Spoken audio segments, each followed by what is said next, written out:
Fuerte aplauso al Señor. Hagamos algo diferente en el día de hoy.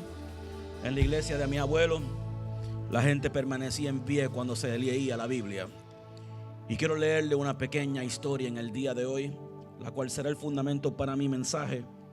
3 hombres en la cruz. Es el título de mi mensaje. Lucas capítulo 23, verso 26. Comienza en el 26. Si tiene su teléfono, dispositivo, su Biblia, búsquelo por favor. Voy a leer algunos versos. Dice: cuando ellos se llevaban a Jesús, sucedió que un hombre llamado Simón, que era de Cirene, venía del campo.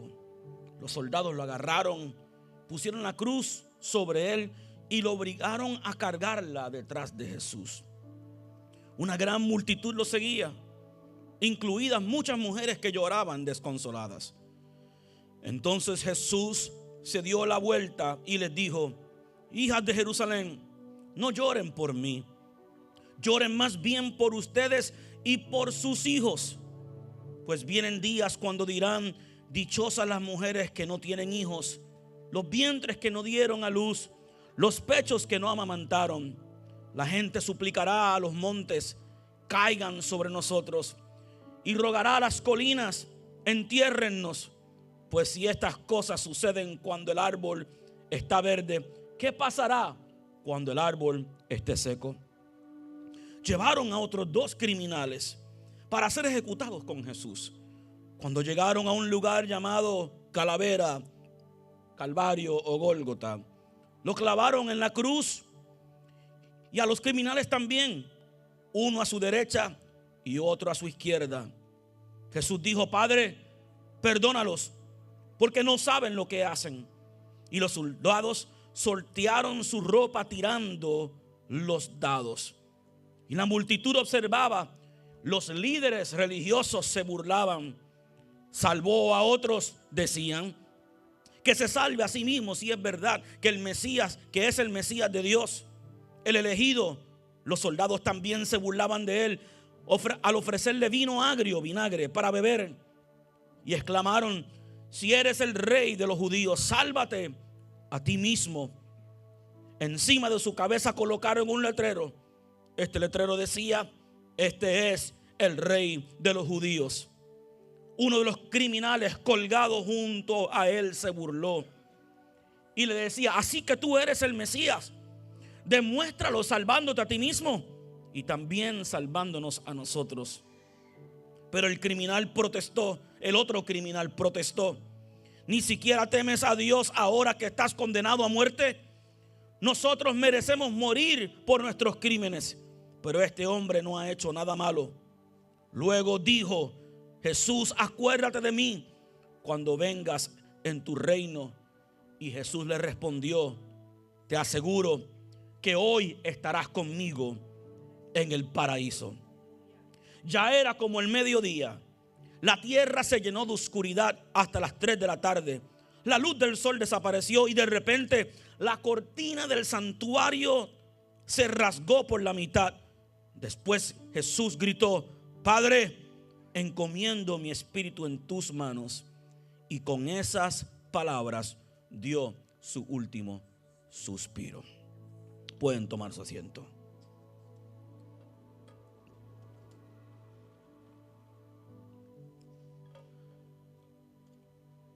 Tres hombres en la cruz.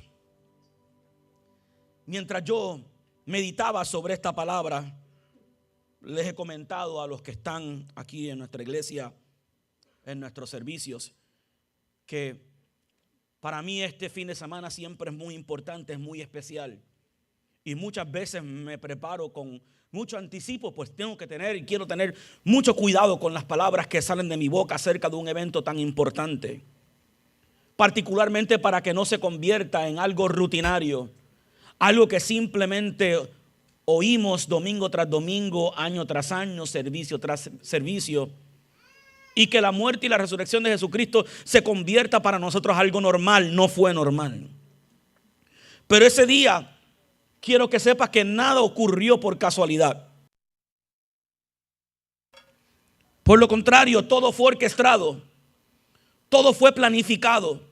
Desde antes de la fundación del mundo ya estaba todo hecho por Dios y orquestado por Dios para que sucediera tal como tenía que suceder. Desde las vestimentas de lino fino de una sola pieza hasta las heridas en el cuerpo de Jesús, cual profetizó el mismo Isaías cientos, quizás hasta miles de años antes de la crucifixión. Ya Isaías estaba declarando y hablando acerca de este evento. El vinagre que le dieron de beber con el hisopo o la esponja, todo estaba orquestado por Dios. Pero hay dos cosas muy importantes, o hay dos personajes muy importantes en el proceso de la crucifixión de Cristo, del cual muchas veces miramos por alto, el cual representa los dos tipos de personas que existen y existirán en nuestra humanidad: el soldado de la izquierda y el soldado de la derecha. Ese día no murió solamente nuestro Salvador. Juntamente con nuestro Salvador murieron dos hombres más. Dos hombres que en la historia del Calvario, en la historia de nuestra redención, representan dos tipos de personas que están aquí hoy. Dos tipos de personas que me están oyendo a través de nuestros canales y que lo oirán luego más tarde. Ese día habían tres, posiblemente planificado por Dios, tal como el Padre, el Hijo y el Espíritu Santo eran uno. También encontramos tres personas muriendo en la cruz del Calvario. Dos criminales con el mismo crimen. Dice la Biblia que ambos eran ladrones. Quiero enseñarte y mostrarte bien la historia de lo que está pasando, pues no es una historia fácil de tragar. Ya Jesús había sido torturado por muchos días. Comencé esta historia hablando de Simón de Cirene, como comienza el verso 32, un hombre que aparece en la escena de repente. Nunca más se volvió a hablar de él. Este fue el hombre que logró ayudar a Jesús, pues ya Jesús había sido mutilado tanto, había sido abusado tanto, que ya no le quedaban fuerzas para cargar su propia cruz. Este hombre, Simón, recibió la asignación de cargar, pudiéramos decir, si algún día Dios me permite predicar de Simón de Cirene, el cuarto hombre. El cuarto hombre. El cuarto hombre que aparece en esta escena, que se encargó de hacer lo que Jesús no podía hacer. Se encargó de cargar la cruz que ya él no podía cargar. Quizás también le alcanzaron algunas de las piedras que le tiraban al Cristo vivo mientras caminaba hacia su lugar de sentencia de muerte. La gente le tiraba con las piedras, le daban con los latigazos, le gritaban, le escupían, le decían: Rey de judíos, ¿de qué tú hablas? Dice la Biblia que tanto los religiosos de su tiempo se burlaban de él como la gente que estaba a su alrededor. Y aquí entran estos dos ladrones sentenciados a muerte. Y uno de ellos no tiene nada mejor que hacer que burlarse de Jesús, igual que los demás. Quiero que entienda esto. El Hijo de Dios, el único varón perfecto, el hombre que sanaba a los enfermos, cuyos milagros eran indudables.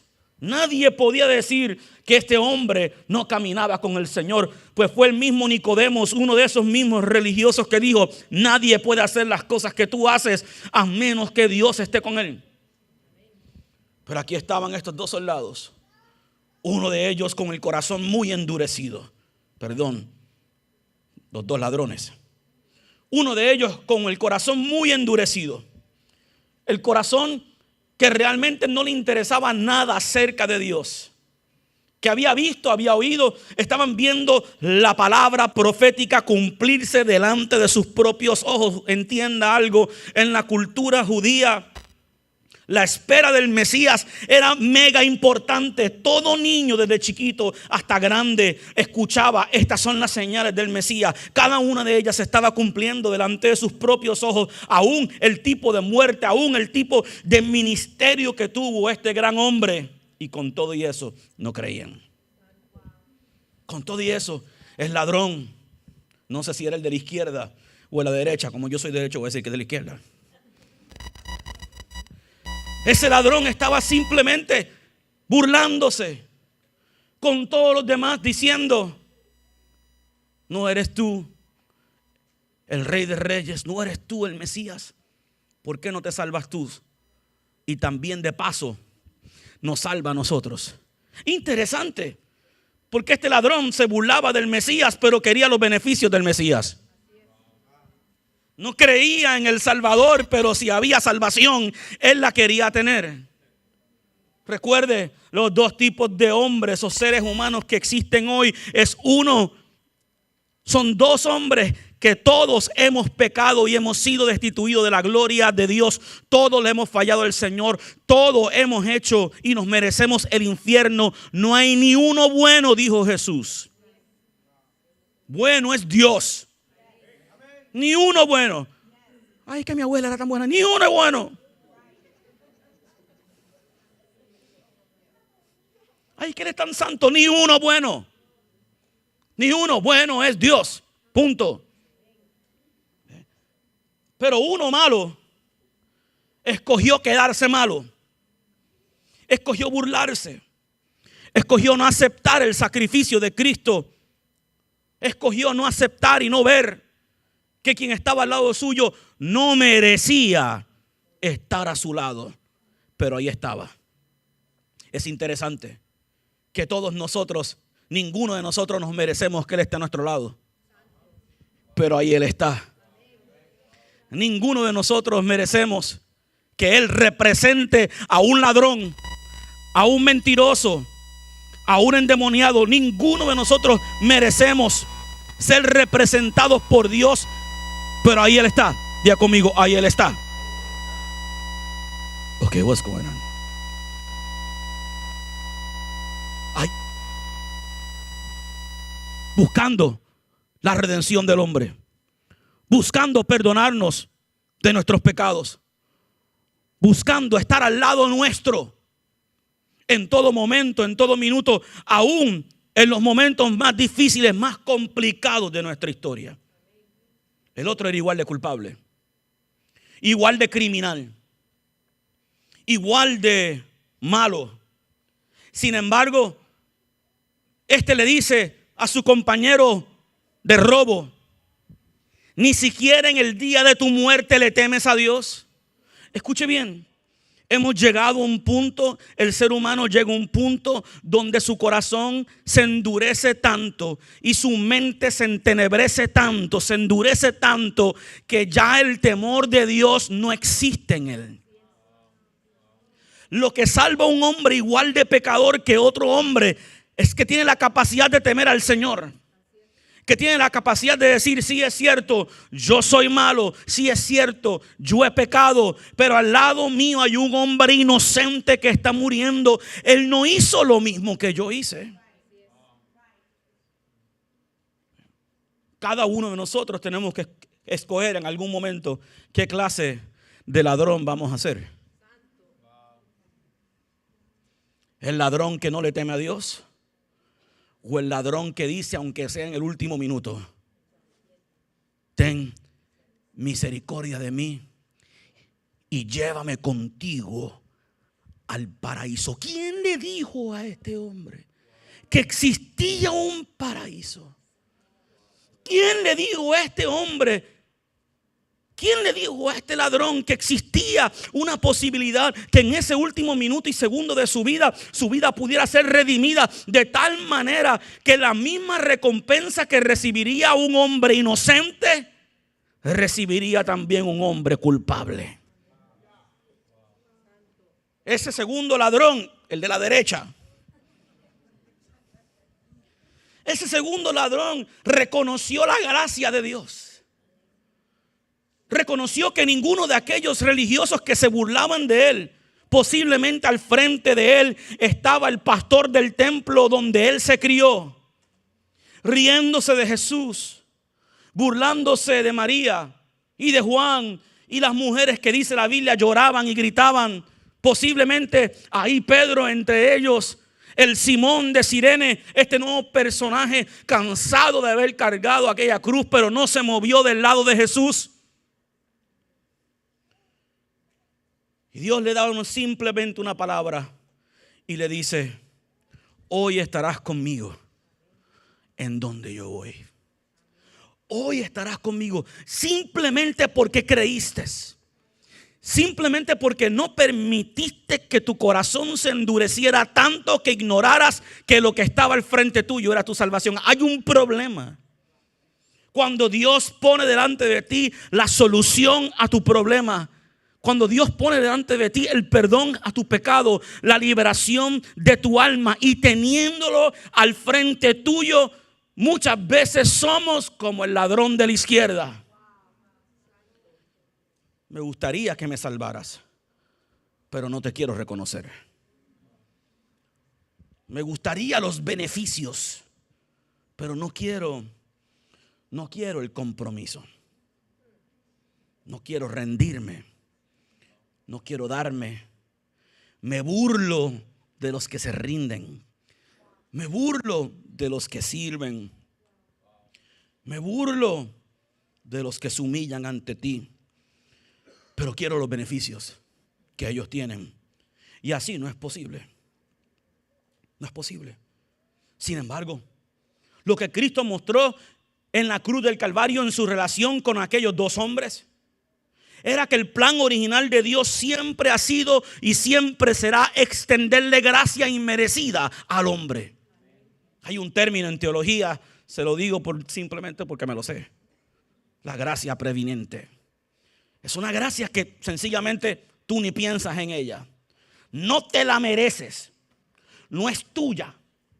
Es una gracia que se te es otorgada aun cuando no la has pedido. Aquel hombre no pidió gracia. Aquel hombre estaba diciendo: yo soy culpable y a mi lado tengo un hombre inocente. No es justo. Yo debo pagar con muerte. Él no debe pagar con la muerte. Pero eso activó la gracia de Jesús aun cuando Él no la pidió. Entiende esto: no hay nada que podamos ser y no hay nada que podamos obtener si no es por la gracia maravillosa del Señor Jesucristo. Mientras la religión extiende juicio, burla, difamación, Jesús extiende gracia. Mientras la cúpula religiosa tenían sus bonitos trajes, su esfod sacerdotal con todas sus prendas y con todas sus coronas y toda la vaina, ahí estaba Jesús extendiéndole la gracia a un ladrón que la sociedad había echado a un lado y que había estimado que su vida no merecía existir más. Jesús era otro ladrón. Ni siquiera hablemos de la gracia no hablada, no dicha del Calvario, que fue la gracia extendida a un hombre asesino llamado Barrabás, a quien Jesús sustituyó el día de su ejecución, el cual también representa cómo todos somos Barrabases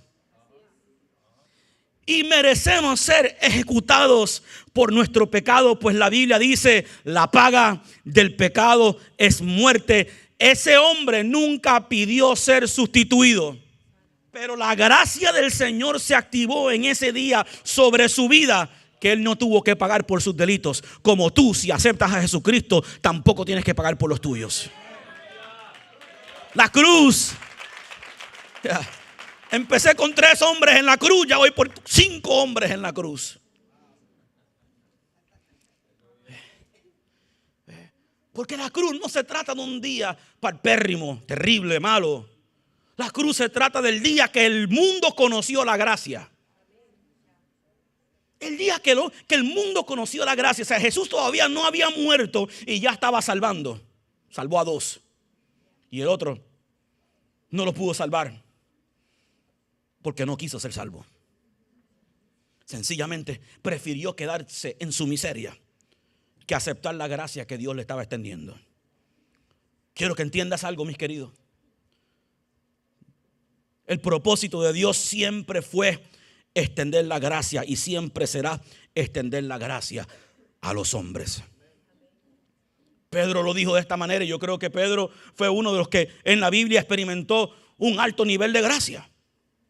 Cuando declaró en su epístola: mas el Dios de toda gracia, que nos llamó a su gloria eterna en Jesucristo. Él reconocía que él estaba en la gloria eterna con Jesucristo porque había un Dios de gracia.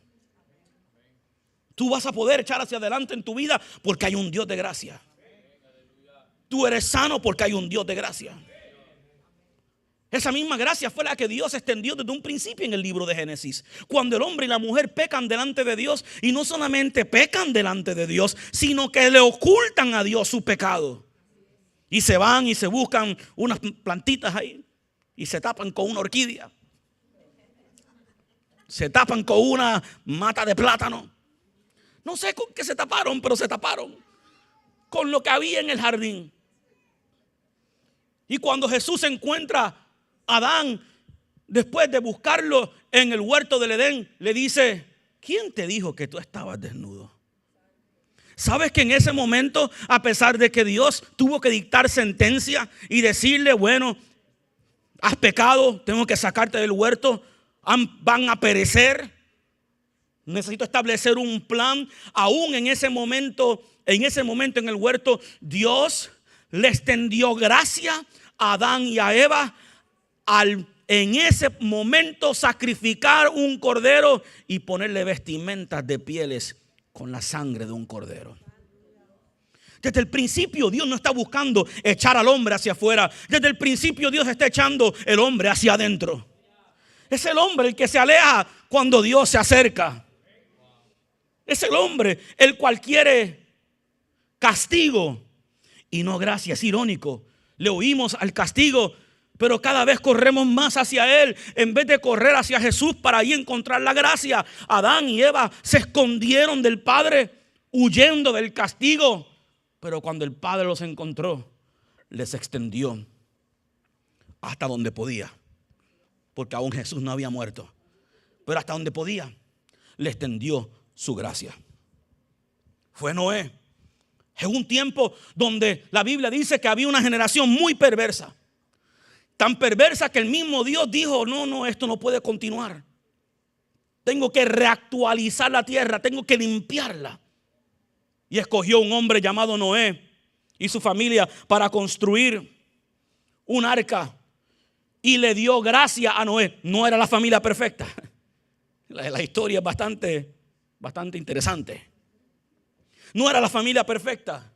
Noé no era no era un santo, pongámoslo de esa manera.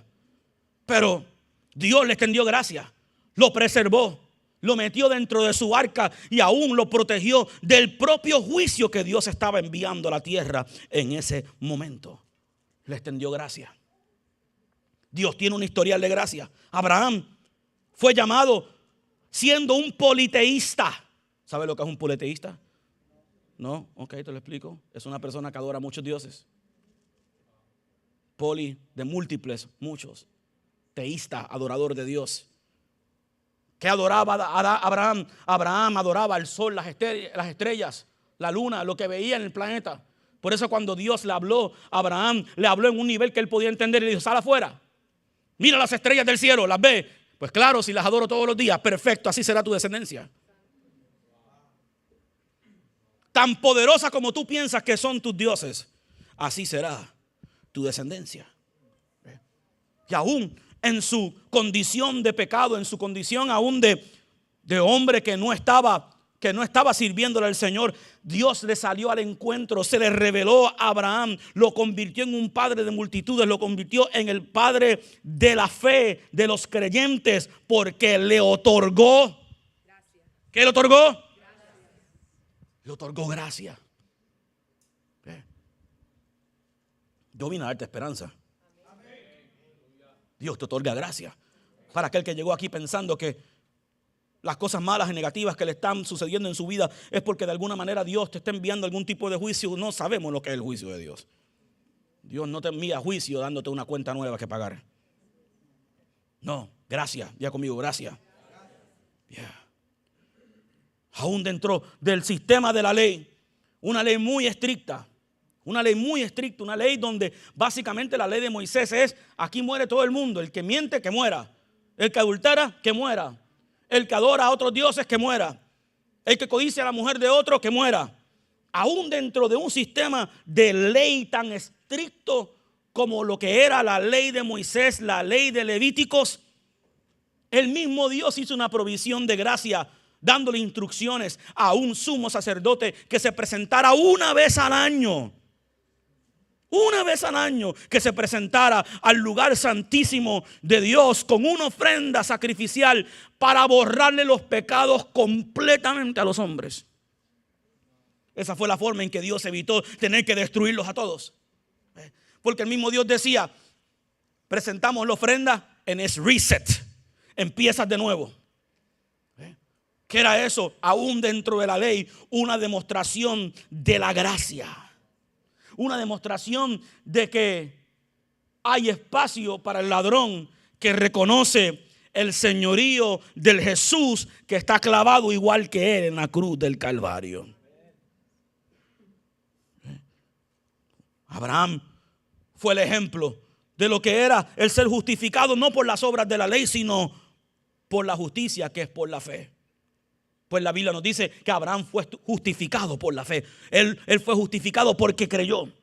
Por eso creo que cuando ese ladrón le dijo al otro ladrón, ladrón 1 le dijo al ladrón 2, ni siquiera en el día de tu muerte le temes a Dios.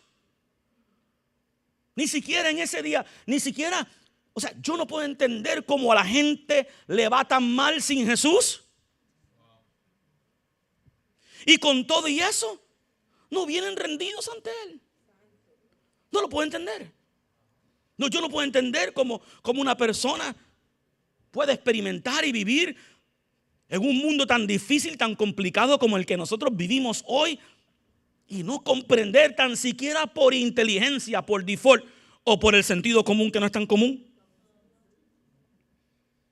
Entender nuestra necesidad de un Salvador en nuestra vida. Ahora, algo tenemos que entender, que en la cruz no hubo una mezcla de la ley y de la gracia.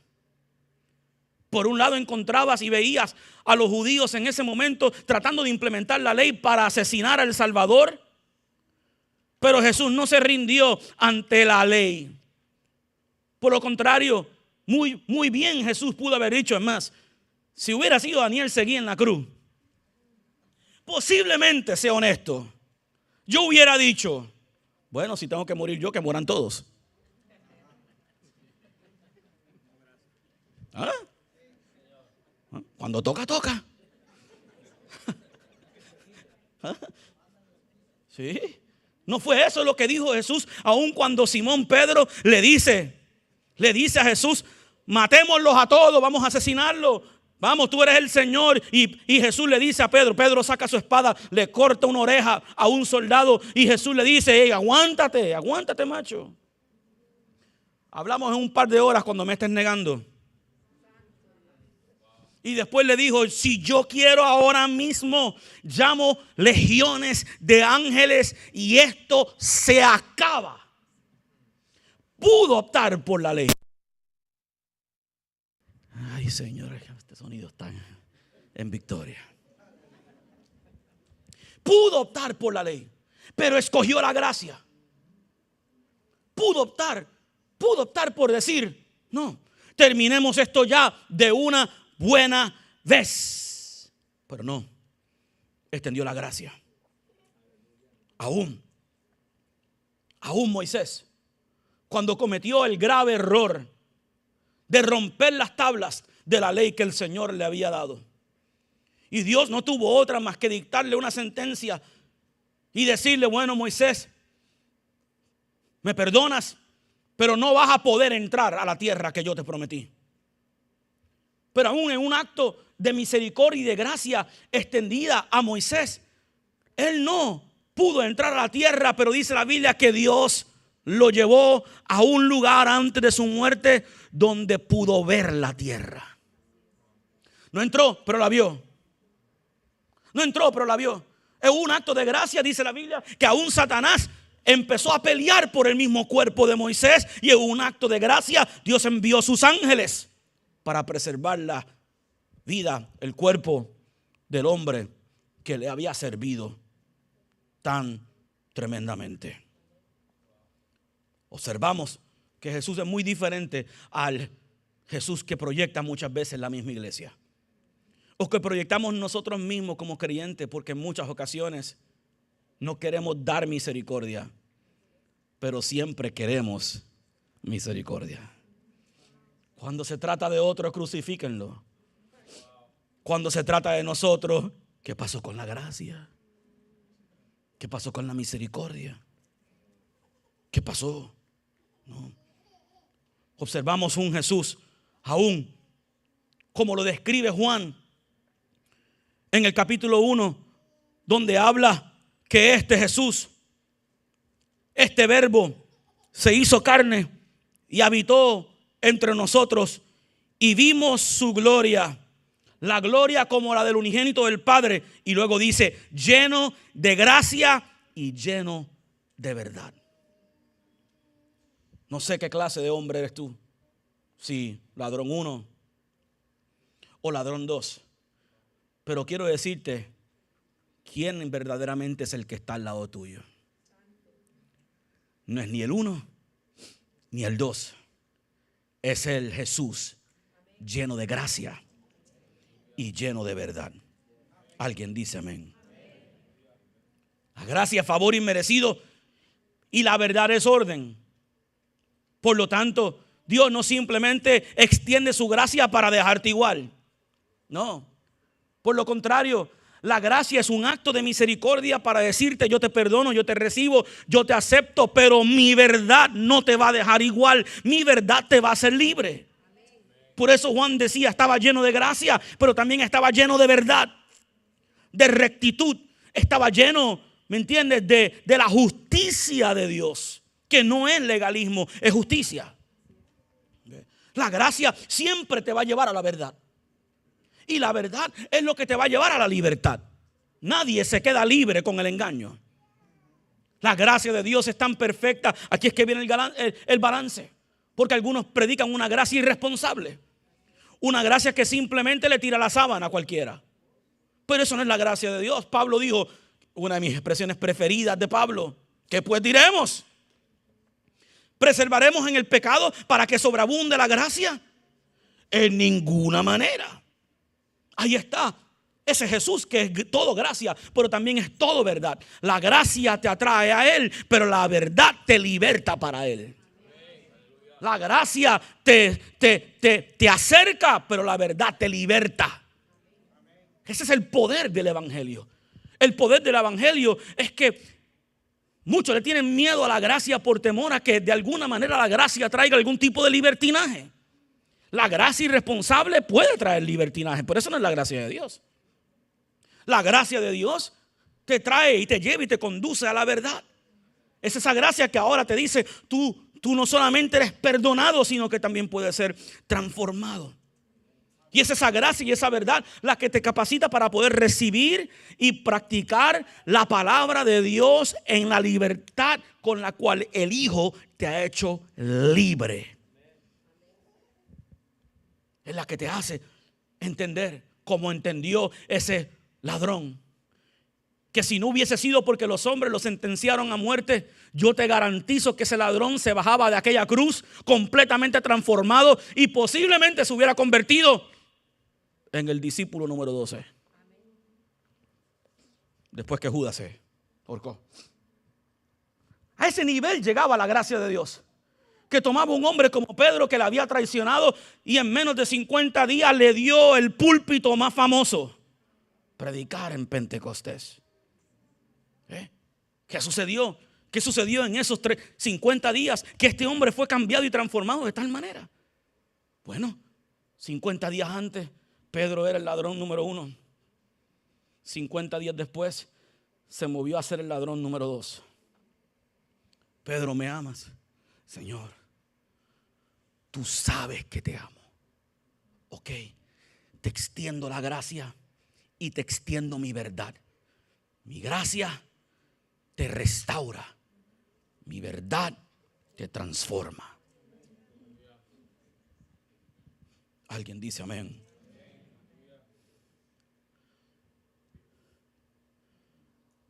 Dice la Biblia que aún Jesús, siendo niño, Se rodeaba de las personas más populares y los mejores predicadores de sus tiempos. Se perdía a su mamá por día si lo encontraban en la sinagoga hablando las escrituras. Y la descripción de este niño era: y Jesús crecía en estatura y crecía en gracia. Aprendamos a crecer en la gracia del Señor. Creo que lo que experimentó este ladrón fue encontrarse con alguien totalmente sobrenatural. Creo que fue lo mismo que experimentó Simón de Cirene, el cual no tenía ninguna vela en ese velorio. A él no le correspondía estar ahí. No era uno de los discípulos. No aparece como que Jesús lo había conocido en algún momento. Sin embargo, cuando vio lo que sucedía, este hombre apareció de la nada porque vio en Jesús algo diferente.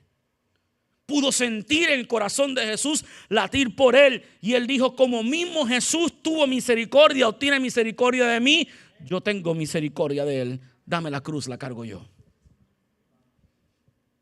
Porque eso es lo que hace la gracia. La gracia te hace entender, dar por gracia lo que por gracia habéis recibido. Esa gracia de Dios en Jesús es lo que le permitía a él tratar a las personas y hacerlas sentir de una manera especial. Alcanzar a las personas según su necesidad. Escuche bien lo que te estoy diciendo. La gracia de Dios está customizada a tu necesidad. It's customized to your need. ¿Quién? Yo, sí, tú. Sí, tú. No estás clavado en una cruz muriendo con una sentencia de muerte. Y si Él lo pudo hacer por aquel hombre, lo puede hacer por ti. Y Él le otorga gracia al hombre según su necesidad. Pablo, mi poder se perfecciona en tu debilidad. Bástate mi gracia. Bástate mi gracia. Eres esa gracia de Dios. Y es esa gracia de Dios, esa misericordia extendida, esa gracia y esa verdad que vemos en Gólgota, que vemos en el Calvario, que vemos en la crucifixión de Jesucristo, la cual la iglesia tiene que representar hoy. Dejar de juzgar y condenar a la gente, dejar de tomar y allanarnos a una creencia o a un partido político, o una creencia política o lo que fuera. Porque hoy en día está todo tan politizado que simplemente porque no crees lo que yo creo. Dejemos eso a un lado. Miremos a Jesús. Él no tenía nada en común con aquellos dos ladrones, pero ahí estaba poniéndose en la posición de ellos para poderle extender la gracia. Un Jesús que nunca condenó ni siquiera al ladrón uno que se burló. Se burlaban de él Caifás y sus secuaces. Caifás, el sacerdote, se burlaban. Los religiosos, dice la ley, que se burlaban de él. El ladrón, bendito, que también estaba con los mismos clavos que tenía Jesús y todavía tenía fuerza para reírse. Y aún en medio de toda esa injusticia, casi sin tener fuerzas, nuestro glorioso Salvador dice: Padre, perdónalos porque no saben lo que hacen. No, yo no soporto a fulana porque me miró mal. Yo perdono, pero no olvido. No, lo que pasa es que yo no tengo pelos en la lengua. ¿Quién tiene pelos en la lengua?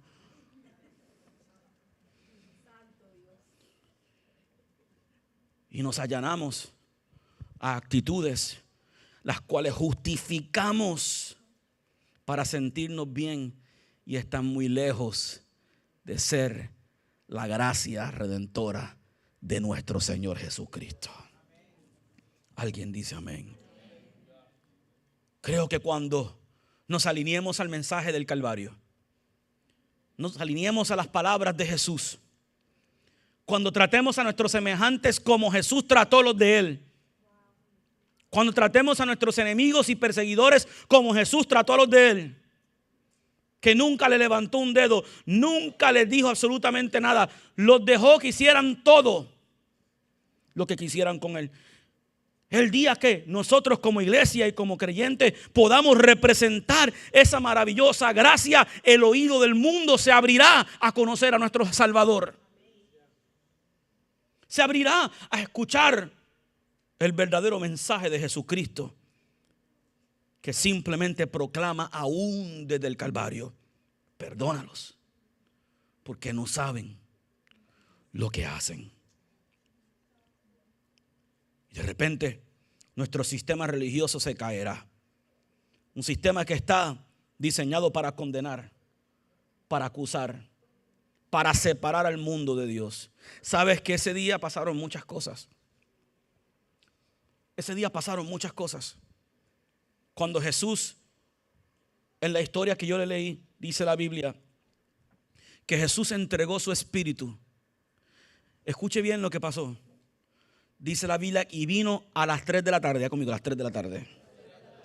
A las 3 de la tarde vino una oscuridad sobre toda la tierra. El sol se escondió.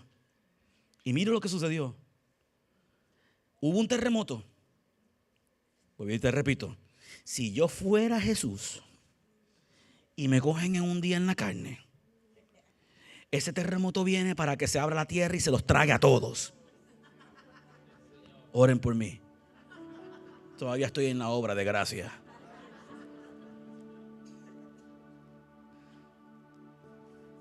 Pero no, ese día vino oscuridad. La tierra tembló. ¿Y sabes qué fue lo único que Dios destruyó? El velo del templo. El velo del templo. Lo que representa la separación entre el hombre y Dios. Cuando Cristo muere y entrega su espíritu, pudo haber pasado miles de cosas. Juan nos pudo haber dicho la expresión de Caifás en ese momento. Nos pudo haber relatado el sufrimiento de María, el sufrimiento de Marta. Nos pudo haber dicho qué estaba haciendo Pedro en el mismo momento en que Jesús murió. ¿Dónde estaba Jacobo? ¿Dónde estaba Mateo? ¿Dónde estaba Lucas? ¿Dónde estaban toda esta gente? Pero nada de eso nos dice ninguno de los 4 escritores de los evangelios de Jesús. Lo único que nos resaltan es: y Jesús entregó su espíritu, vino oscuridad sobre la tierra se estremeció y la religión se cayó.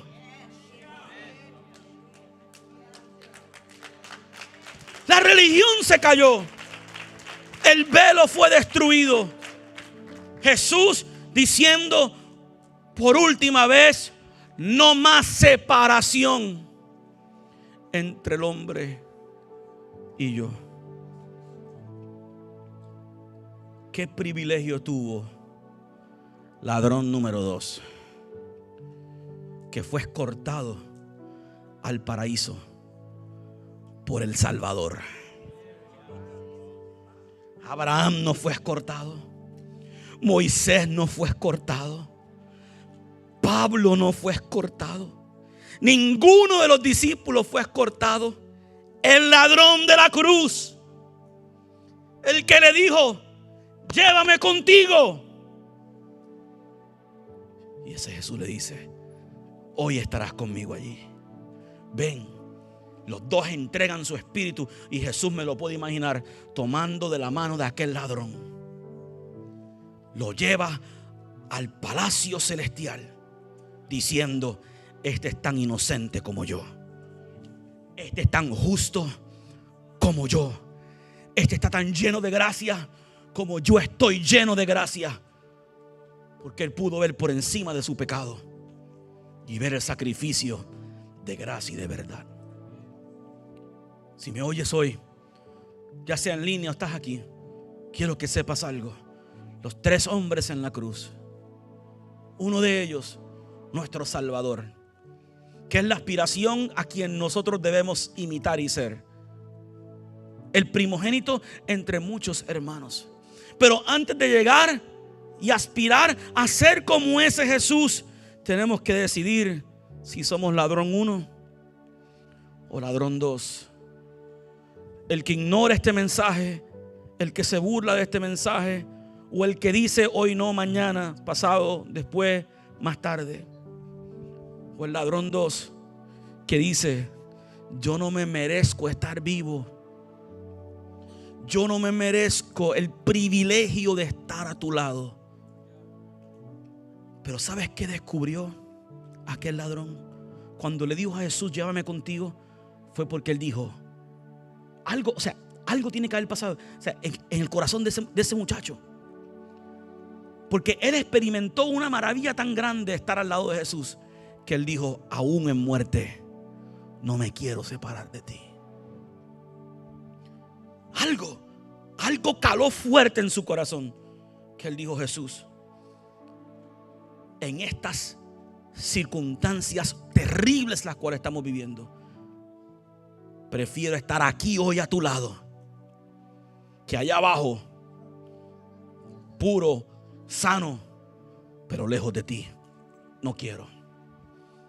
Fueron las palabras de David cuando dijo: un día en tu presencia es mejor que 1000 días fuera de ella.